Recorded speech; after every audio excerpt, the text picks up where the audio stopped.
The popcorn moment coming up, brought to you by Booher Remodeling, B-O-O-H-E-R, BooherRemodeling.com. Your kitchen, your bathroom, that basement. If it's in the four walls, Booher has got you covered. So this is a fantastic group of people.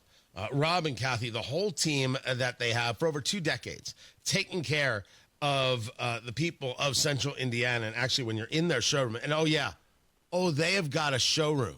You head over to their offices, like you want to see some of the things that they can do when it comes to kitchens, when it comes to master baths. They've got things laid out, options, ideas, thoughts that you may have never had. Because when it comes to, let's say, redoing a kitchen, it's not about what you're told you need to redo. It's about what you want to do. If you want a kitchen that has a space that shows off grandma's little tchotchkes or shows off your bourbon collection, they've got you covered. There are no rules when you talk to Booher Remodeling. There is, what is it you want done? What is it you're trying to achieve? And how can they help you do it? They still utilize the best materials. They still utilize the most skilled craftsmen in Central Indiana. They deliver quality work on time with a service-oriented attitude, and they stand behind their work with a 2-year workmanship guarantee. They redid my guest bathroom. It still looks amazing. Everything perfect about it. Great communication, because their process, that 5-step design process they have, it means you're going to get exactly what you want every single time. Talk to Booher today. 317-852-5546. Tell them Tony Katz sent you. 317-852-5546.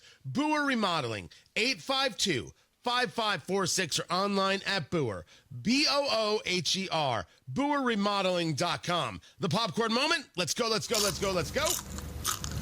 It's the story you need to hear to believe. Then grab your popcorn, because there is more. A series of things that I have to get to. I'm not going to get to everything today. Don't forget to tune in at noon to Tony Katz today, and we will do the Friday audio dump as we often do. This was Scott Bessent on Fox. He's the Treasury Secretary. Now, it's a longer clip, but I almost want to tell you what you're about to hear, but I want you to hear it for yourself. And then guess what part of this I think is going to get Scott Bessent in trouble. Right? What part of this is going to get Scott Bessent in trouble? We're talking about the one big beautiful bill, and the Senate wants to make changes, and the House is saying, let the Senate make changes, and then send it back. What do you want from me? We just need to pass this. There are things in the one big beautiful bill that will codify the tax cuts that are certainly worthy. Absolutely. But there's not enough spending cuts, and that has been the issue. And you've got a lot of senators opposed to this, and they're not wrong. So let's stop screaming this whole MAGA thing that they're wrong. No. You need some cuts. Now, how do the cuts come? Well, do they come in a reconciliation bill, or do they come through a process called rescission? R-E-C-E-S-S-I-O-N, rescission? I believe I'm pronouncing that, spelling that properly.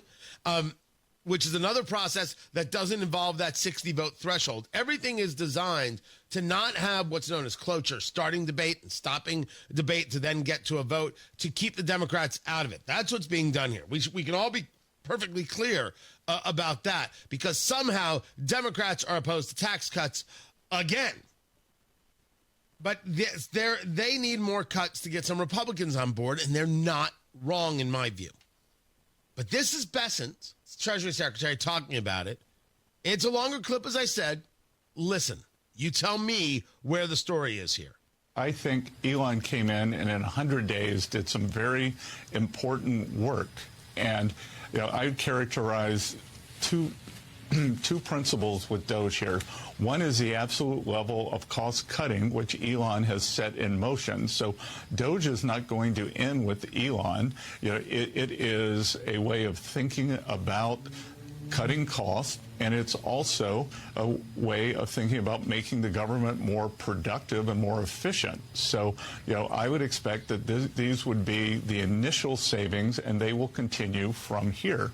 At Treasury, we have incorporated several members of the DOGE team. They have become the fully trained, fully compliant Treasury employees, and they are going to be working continuously to ferret out waste, fraud, waste, fraud, and abuse within the government system. So let's just pause there for a moment. Everything he said there, I absolutely wholeheartedly agree with. The people who want to say Doge never did anything, Doge was terrible, Doge was a waste of time, untrue. If you want to argue that it didn't cut much, I'll agree with you there, which is not a reason to throw it out. It's rather a reason to continue and do even more. Funny, when Democrats see a program, they're always in favor of enhancing the program, building the program, growing the program.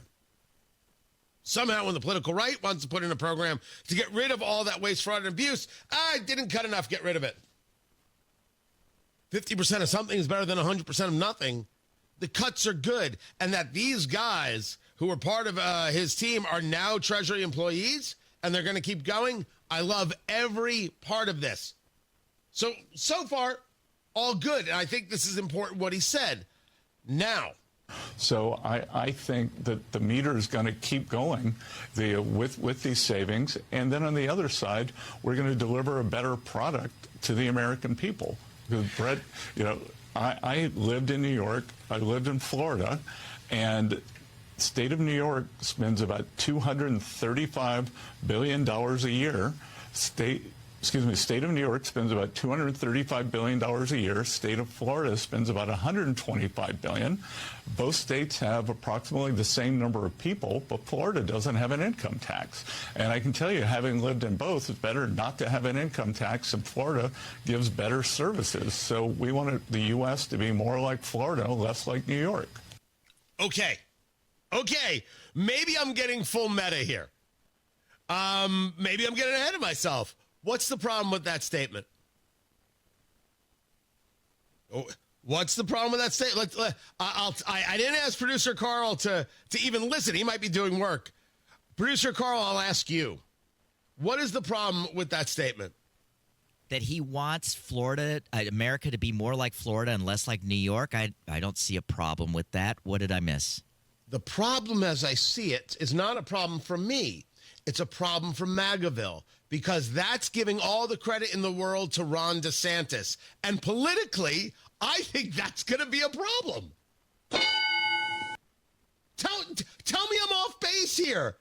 MAGAville's going to go nuts. We want to be more like Florida and less like New York. Ron DeSantis made it all happen. Oh, Ron DeSantis, it's not his time. Oh, Ron DeSantis is terrible. Oh, Ron DeSantis is the worst. Why would you ever support him? Oh, I don't know. Every reason Scott Bessent, the Treasury Secretary, just mentioned. Oh, yeah. Oh, if I'm the DeSantis team, I'm like, well, would you look at that? Now, don't get me wrong. Ron DeSantis has a real problem. He had his shot, and he missed horrifically. It doesn't mean you can't take another shot. But my God, he has got a field to go up against Vance and Rubio. Don't forget Hegseth and Duffy in parts of that conversation. There's going to be a lot. There are governors to contend with, other governors now.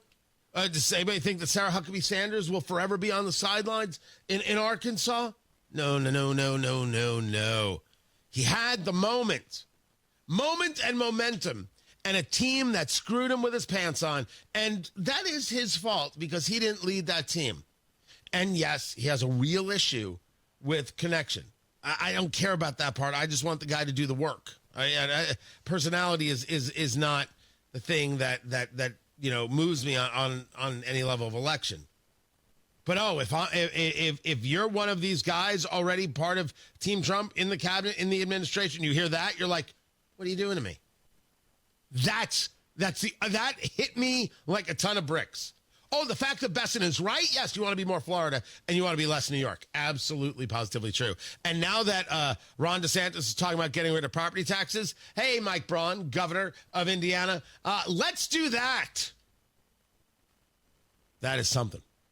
I think that's an interesting commentary right there that's going to be taken all sorts of ways. Matt Barrett's got